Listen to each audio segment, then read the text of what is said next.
Mr. Jackson, you're recognized for 5 minutes.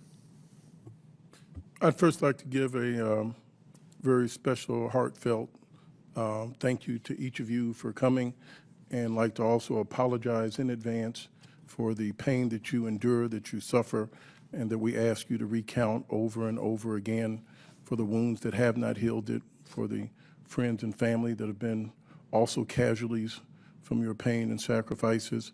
I would like to ask you, Mr. Hong, if you could please weigh in on what's working or what needs to be further fixed in the Afghan Act.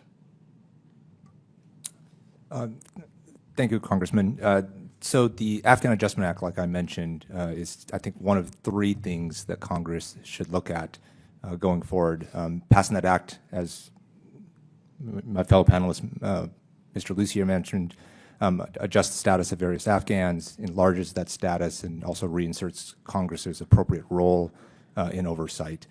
Second, as I mentioned earlier, Congress should strongly look at any way to enable the executive branch to increase the capacity and throughput of both processing SIVs, P1s, P2s, and then relocating those individuals once they qualify for immigration status.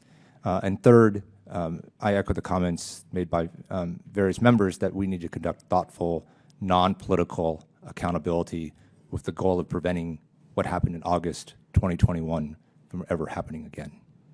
Thank you. Ms. Mackler, would you like to add anything to that, please? On the Afghan Adjustment Act, on what's working at the State Department or what should be improved?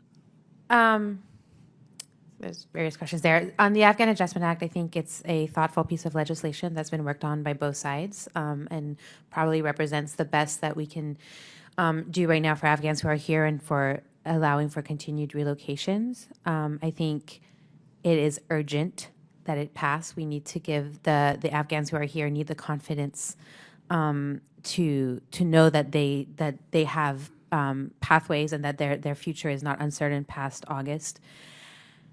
On the State Department, I think there were many decision failures and systemic failures along the way, and I've sort of spoken about that today.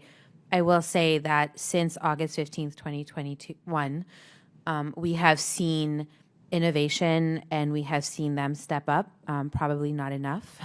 And chronically, these agencies are under-resourced and underfunded. We need the SIV system. We need to clear the backlogs to start with. And so we need resources in these agencies to adjudicate these applications, to clear backlogs, not just the SIV backlogs, which are phenomenal, but also, for example, family petitions. Many Afghans who are here, I was just working with a young man, an SIV recipient, because he was an interpreter in Afghanistan, who is now a U.S. citizen, who has no way of bringing his parents because of the, some of his family members, because of the backlogs that continue, his siblings and such. So even in the family-based immigration system, for example, we need to be resourcing these various areas so that they can function better.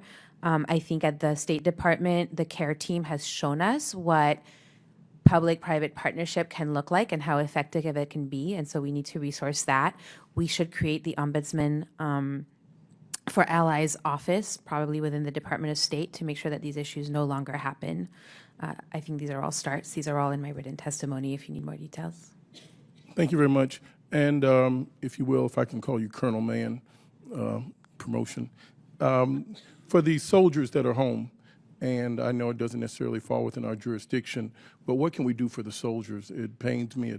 It's agonizing. I was once a professor, and to see so many young soldiers, I felt your pain. I can't imagine what you've gone through at your age to deal with friends and comrades that have died, and to feel abandoned once you've come home, and to feel as if you've abandoned a mission. Again, you did not abandon your mission. It was wrong on this side. You were right. I congratulate you, applaud you, appreciate you. But Colonel Mann, what can we do for our soldiers, veterans, so they can feel the love and support and respect they deserve? Thank you for that, Congressman. I would just say one of the big things I think we need to do is we need to explore and get deeper on what moral injury is. Right now, it's really, it's something that people are talking a lot about, but I think there needs to be a lot more work on what it really is and getting it integrated into the mental health system so that we understand it and that we recognize it as a very, very serious thing. Again, there's a recent study by a group called More in Common that says 67% of Afghan war veterans feel betrayed. That is the devil's cocktail if we don't get in front of that. So I think exploring that, and then again, I think our senior leaders at every level on both sides of the political aisle and both retired and active military leaders need to dive into this moral injury issue with some level of acknowledgement that it has happened, and then we have to work together to put measures in place that will assure those folks that have been affected by this that it won't happen again. Because otherwise, most of the folks affected by this, they're not going to come along because they're just going to wait for it to happen again. Except this time, it's going to be their kids.